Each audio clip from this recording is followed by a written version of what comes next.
Do you ever want to dive deeper into the Bible, but you just don't know where to begin or struggle to feel like you have the time? When you read the Bible, do you get frustrated because there's so much more in there, you just have no clue how to get it out? Or maybe you just want to know the Bible better and you are looking for any resource to help. Well, then this is the podcast for you. Welcome to the Context and Color of the Bible podcast.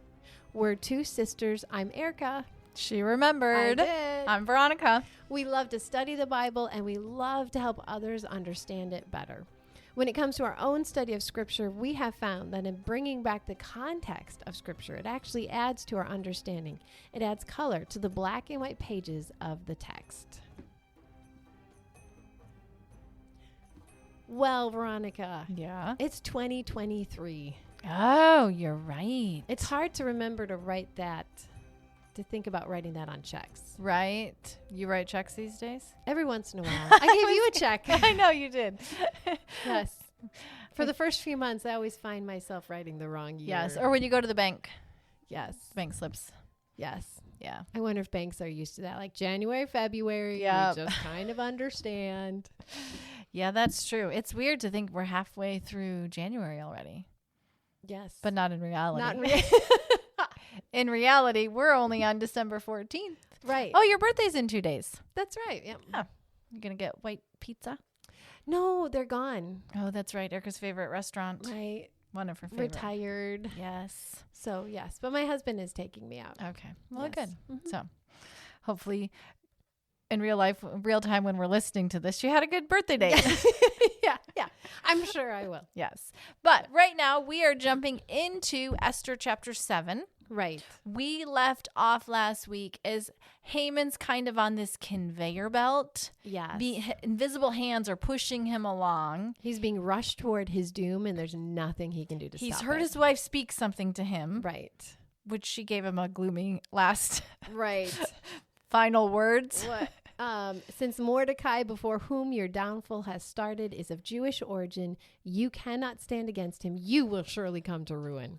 Yeah. Well, thanks, honey. Yeah. I love you too. Yes. And that'll be the last thing he ever hears out of her mouth. Right. Because now he's going to enter this banquet. Right. And when we start chapter 7 in the banquet, the king and Haman went to dine with Queen Esther. And as they were drinking wine, again, just picturing this lavish, it's just the three of them. Esther's been preparing again Yep. all night. Yes. She is dressed to the nines. Mm-hmm. And she's probably not completely sure of what's been going on prior to this with Right. Haman and Mordecai, because she's probably been so involved in Right. getting all this ready. The king's finally had some sleep, we're assuming. Right. It looks beautiful. It smells wonderful. It's all his favorite foods. Right. Favorite music. They're all reclining on their own separate couch with plenty of space between Esther and Haman. Because we realized at some point we should have, in the movie earlier, had there been an interaction, because it's law that no man is allowed to get closer than 7 feet Right. to a concubine or a queen. Right. Just to make sure everybody knows this person belongs to the king. No other man's allowed to get near her. And if you touch a concubine, it's death. So there's a definite distance between Haman and Esther that he's been respecting. He's never come close to her. And even with that, the people around, they're eunuchs. Right. The men around. I mean, in case Yes. you did want to think about crossing that line, Right. we took care of that issue too. Right. You It's- can't. Yeah. So you have they've been having light conversation, and you can kind of see Esther building up. Okay, Right. it's coming. I'm going to need to say Yes. to the king. And remember, she has put on her royalty. She Right. has stepped into. Yes. I'm not just Esther the Jew. I'm not just the girl who wowed the king in the one night stand. I am the queen. Right. And I am going to fill that role today. Mm-hmm. And so Xerxes finally takes a break from eating and he looks at his queen and says, okay, what is it you want? I will grant it to you up to half my kingdom. But even how he starts, Queen Esther. Acknowledging You who know, she is. He knows, she knows, and we need the reader to remember who she is. Right. She is the queen. Which in a way you kind of want to say, queen, don't you already have half the kingdom? No. Isn't what's yours mine and mine No, yours? Yeah, that's not the way it works now. But But nice. so he brings that back of, okay, queen, Right. we're here for a reason. I mean, in a way, it's like Yes. something's going on. Yes, just tell me, Esther. Mm-hmm. And so she repeats the words of the king back to him, which adds to the tension. But then how does she put it? If I have found favor with you, O king, and if it pleases your majesty, grant me my life. This is my petition. And then she throws in, so you see the king kind of looking at her, and it's like, but you're the woman I adore. You're the woman I love. Right. How can your life be in danger? And you see, almost as if we're going into Esther's eye, into her mind's eye as you come in. And it's like, when Esther says me, you see her in a way melding into with all the Jews. Well, because then the royalty is gone. Yes. For I spare my people. Mm-hmm. This is my request. And we lose the finery, like you said, and she's now at the forefront. It's like Hadassah, the Jewish girl, has come back. She's wearing her Jewish garb, and she is standing at the forefront with all her people behind her, pleading for the king to spare their life. And where one goes, yes, they all go. My destiny is their destiny. My life is in danger because they're in danger. Spare me, so spare them. You cannot take these two apart. They're forever hooked together, and that's what she wants the king to see. Okay, you just said the Jews all need to be killed, but I'm your favorite person, and I'm a Jew. You've just decreed your favorite and closest and dearest Jew to annihilation. But she's clever in how she does it, because she doesn't name the people group. Right. But she does use the wording of the decree. So I'm not overreacting here, King. This is a law that we're going to be put to death. And she doesn't remind the king that he signed it. Right. Nor does she tell the king Haman is behind it. She just says, my life's in danger. So she gets the king all riled up and emotional and that tender, protective, like, you need to protect me, O king. Right. It's almost like she's giving him a story. You can come in on your horse and be the knight in shining armor. I'm laying it out to you, so you fill in the blanks and go, oh, of course I would come in and rescue you, my dear. Who would dare to threaten my queen? Like, they threatened my queen. They threatened me. I am now horrified that anyone would come against you, because now they're coming against me. Who's done this to you? And you kind of see behind her shoulders of Haman, almost like in there going, annihilation, destruction, kind of like Haman starting to connect some dots here. His eyes are going back and forth as he's thinking. Like maybe his fingers moving as it's this and that and and you see this, like, it's dawning on Haman all of a sudden, like, she's Jewish. I know those words. I had those words written. I know the people. Is she one of the Jews? Like, I mean, you just... Oh, yes. We've just got Haman, and it doesn't say this in Scripture, but we're doing this movie of Haman making connections faster than the king does. Which is no surprise, let's be honest. Because we have this king who he doesn't make decisions. He doesn't do anything on his own. He always has people around to help guide and direct. Okay, king, do this, say this, almost like a puppet. Yes. Depending on somebody else is pulling his strings. And he's not, and right now he's at a loss of, wait, who's pulling, who's doing what? And Esther's not advising him completely. It's kind of this jarring, I'm putting it all out there. I'm putting it all out there for you to hear. Right. But I'm leaving off the important. Because she wants him to ask. She wants the king to get riled up. If she mentions Haman too quickly, that could turn the king against her. Well, I remember that. Like, no, that was a good thing I did. Don't blame me, Esther. It's over. You're done. But she gets him riled up on her side, gets the king to ask, who would do this horrible thing? Like, I don't know what to do, but I need to find out who's behind all Right? this. Who's hurting you? Right. And it's like the camera focuses in on Esther's lips. As she's, and there's no other sound. Right. And she says, this wicked man, the enemy, Haman. And it all goes quiet. Like that word Haman just hangs out there. You don't see anything else. You don't hear anything else. It's like the echo, Haman, Haman, Yes. Haman, Haman. Yes. Haman. And it's just like, I mean, all I can think of, I can't figure out how to visualize it. But in Lord of the Rings, at the beginning, the Fellowship of the Ring, when Gandalf drops the ring and it falls. Oh, yeah. Bilbo drops it as Yes. he's leaving, and it immediately plops on the floor. Yes, there's just a heaviness and a weightiness to that moment. Yes. And you feel that here. That tension of something has to be done. Right. But the king doesn't know what to do. Right. And Esther does a great job because she frames Haman as not the Jewish people's enemy. Right. She frames him as our enemy, everybody's enemy. He's just anybody that's out there. This is the enemy. Your enemy, king, my enemy, king. It's in our best interest to get rid of our enemy. And it's interesting, in the Hebrew, it's a bunch of verbs that happens after this, like Haman cringes, the king rises, Haman stands, the king returns, Haman falls. It's like boom, boom, boom, boom. It's very boom. staccato. It's very staccato. This is happening quickly. There's almost no chance to even think. So the king jumps up, like red in the face, and stalks out of the room. Right. Which leaves Esther kind of bewildered, going, like, wait a minute, we're in the middle of a conversation. This. Just that awkward. Right. It's almost like she's watching as the king, she's just so focused on the king leaving the room and just kind of, wait, you're leaving me hanging. What do I do? And then you have, all of a sudden she turns and looks because Haman's at her feet.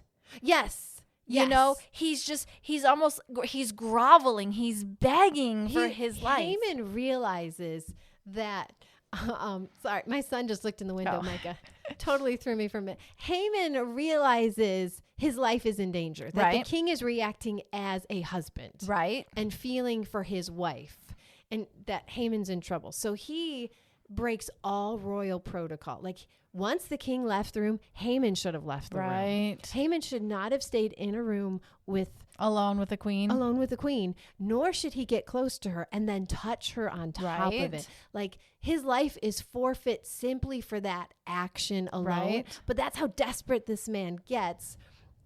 So Haman, like you said, Esther is staring after the king, and then feels at her feet. Haman is touching her, and she's horrified, Veronica. She's just like, how did you put it before? I just like pushing him out. I mean, she's just bewildered. It's like, wait, I'm focusing over here, and you're here, and she can't even think and process because, wait, you didn't do anything. You just left. Right. I just dropped this bombshell. Right. And you're gone. And you don't respond. You don't react. Right. You just walk out of the room. And then now Haman's here and he's in my space. And I'm trying to think. Right. Leave me alone. That desperation. Yes. I'm getting desperate for her of just. Yes. Back off. I don't know if you've ever had to say this to your children, but there's times like, quiet. Right. I was need just to thinking that think. when your kids are like, Mom. Right. And you're like, stop. Give me a moment. And that's where she's like, stop. Haman, leave me alone. And all of a sudden they hear something and they both And you look just up. see them both look up. And there's the king.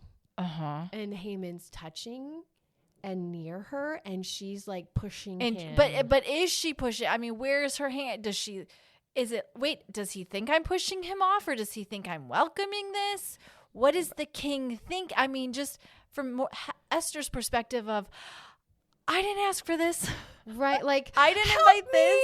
I didn't. Right. I would think it looks pretty convincing. I mean, because the foolishness. Right. Now, maybe Xerxes jumps because he wants to, because the absolute foolishness that Haman would try to seduce Right. the queen while I literally have just left the room and Right. can walk back at any moment. Right. Like, that is absolute ridiculousness. Mm-hmm. But maybe Over he's the top. just, right. Maybe he's just so mad, so frustrated, or maybe this is an easy out. Mm-hmm. Like, Haman, you're trying to kill my queen.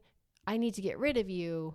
Right. Here's an easy way to do it. You're Right. seducing my wife. Right. Because I need a good reason to say. Right. Off with your head. Right. And so, but you have like, so Haman's looking at the king and you just kind of see it.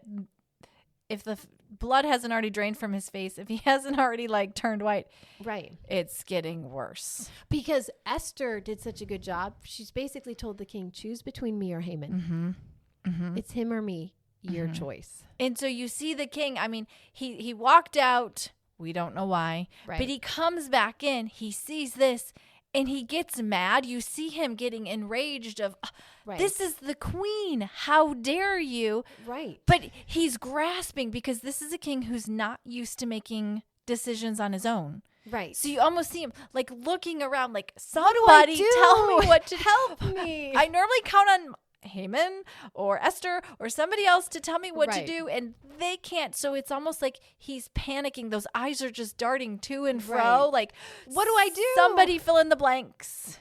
And oh, by the way, there's Yes. this eunuch who's been in the background. We've seen him as a side character, secondary character throughout, in conversations with Esther, maybe even with Mordecai. And he seems like a good, legit guy.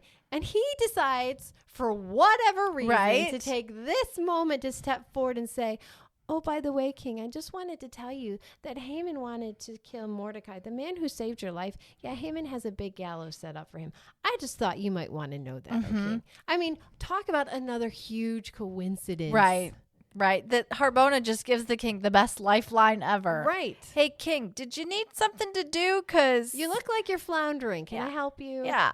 Here, I can tell you want to get rid of Haman. I got another reason Right. for you. I got you covered. And it's just like, I mean, you just see Xerxes grab onto that. Perfect. Hang him on it. Yes. I mean, again, never say no Xerxes. Now, at this point, we like it, Right. but it's still another thing. Because you had it, Erica, you gave a couple when we were talking this out of just when you do cheer, like with Darth Vader. Oh, yes. We don't. Because it's easy for me, because I feel it too. Sometimes you're like, oh, I feel bad for Haman that he's killed, because he's killed for a false accusation. Right. He got what he deserved, but he didn't the right reason. wasn't isn't raping given. the queen. But he wasn't raping the queen. So you're like, oh, but this is not that moment of awe. Like, do you cheer in Star Wars when the Emperor finally gets destroyed by Darth Vader? No, you're like, good. Or in Lord of the Rings, when Saruman gets killed or Sauron's ring gets destroyed and his tower's destroyed. No, you are so excited and thankful at that moment, Veronica, because everything has been leading up to this moment. Right. Like, this is an evil, wicked man who needs to get his comeuppance. Because if he doesn't do it, if he doesn't get it now, he's going to do another evil thing tomorrow. Right. And so this moment in the story, this is our villain. He is purely a villain. We're not supposed to feel any sympathy for him. This is a good. He is getting what he deserved. And we're supposed to be like, yes, stick it to him, O king. Yep. Take him out and kill him. Yep. And you can't even have like, maybe you go, well, Esther should have like offered him forgiveness, or you can't have, Esther can't show Haman pity. Right. Because when you see Esther, when we're looking at Esther and Haman as he's maybe begging for his life, you can't just see Haman. Yes. You have to see Haman, the Agagite. Yes. And you have to have all those ties going all the way back to King Right. Saul. Right. And when you look at Esther, you can't just see Queen Esther, Right. this poor defenseless girl. You have to see all the Jews. Right. And you have to see her going, her family line going all the way back. She's the tribe of Benjamin. All the way back to the king from the tribe of Benjamin, King Saul, because this is bigger. This is not two Yes. individual people. Yes. This is two people groups Yes. represented here Yes. that need to have some finality. It's an epic battle, again, between the enemy of God and God, ultimately behind the scenes. Right. That's what's going on. Right. So she can't feel pity. She can't have mercy. Just like Gollum does need to die in the end. Right. Right. That's really what needs to happen. You can't. You don't feel bad about that. You don't feel bad that Haman's going to meet his demise. Yep. There was no other. Evil needs to be dealt with. Right. Esther acknowledges the book of Esther. There's real evil in the world, and it needs to be dealt with. It doesn't pull any punches about that. This is a wicked plot from an evil man. And sometimes the best thing to do with evil is to snuff it out right away. But as we're wrapping up this chapter, well, there's a little bit more. Oh, was there? That we talked about? Yeah, that there's those reversals we talked about earlier. You know, again, Mordecai and Haman are again being reversed. Haman started the gallows for Mordecai, but now he is the one who is being killed on it. And all of this whole plot started because a Jewish man refused to bow before Haman, but now Haman is bowing at the feet of a Jewish woman, pleading for her life. We also talked about how Haman's death is unnerving because it's so sudden. Right. Yesterday he was on top of the world. Right. And today, Veronica, like he's fallen. He's 6 feet under? He's 6 feet under. And it's kind of like, oh, that could happen to me. But this isn't Job. This isn't the book of Job where a man's getting tested for his faithfulness. This is an evil, wicked man who is getting what he deserves. And we're not supposed to feel any pity for him or sympathy. Esther, at this point, Veronica, this is where Esther comes into her own. Right. And she truly becomes queen and takes on that identity, but queen of the Jewish people and a Jewish woman who's queen. She stands up and I'm no longer a trophy wife. This is who I am and what I am.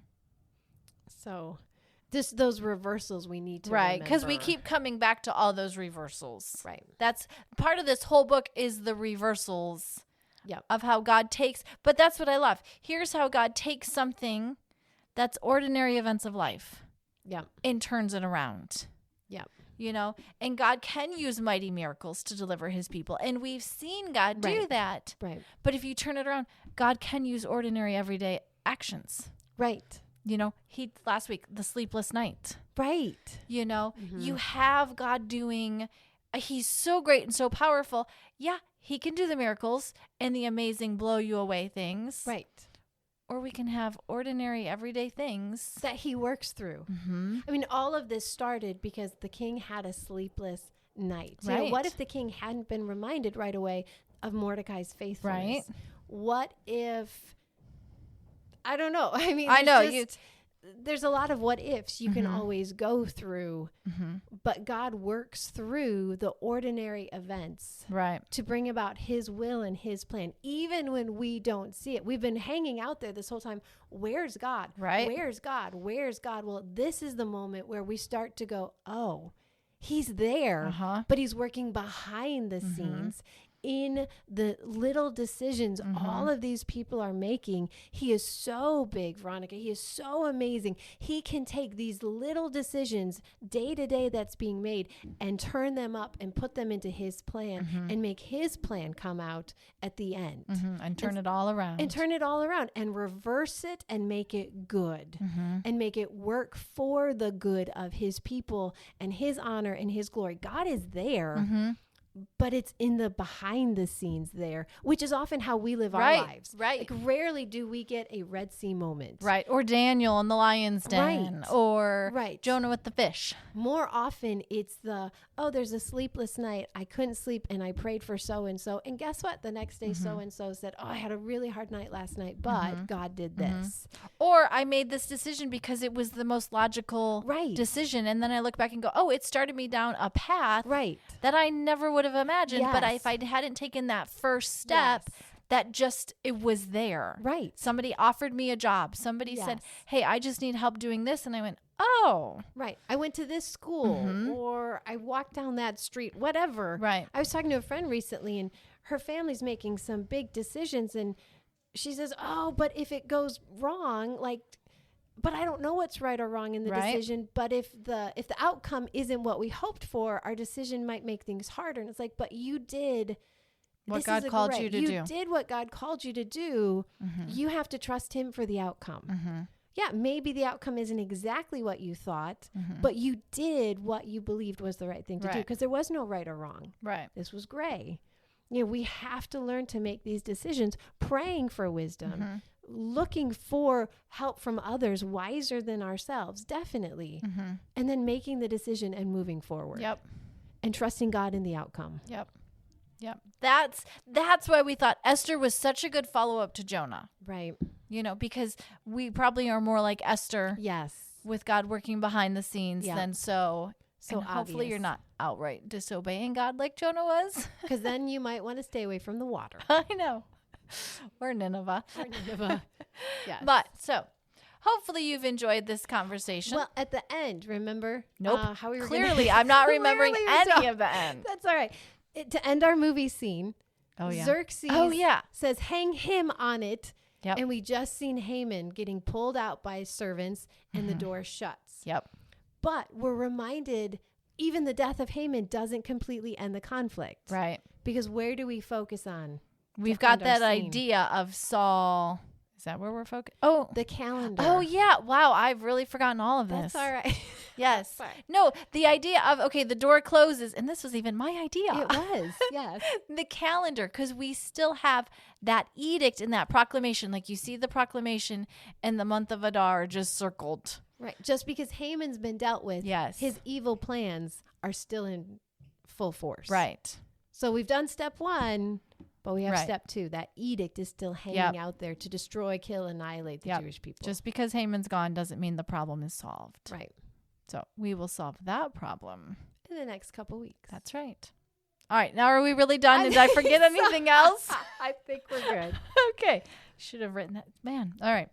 So thanks for joining us. This is, I do know what this is. It's the Context and Color of the Bible podcast. Good job. I know. Way to bring it home. I know. And we do have social media. We have different ways if you want to communicate with us, talk with us, if you want to see, tell me what else I missed this week in remembering things. But as always, we'd love to hear from you.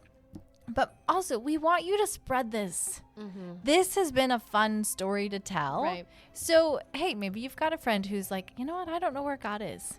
Send them this podcast. Yeah. Send them the episode so that they can be reminded. God is in the small things.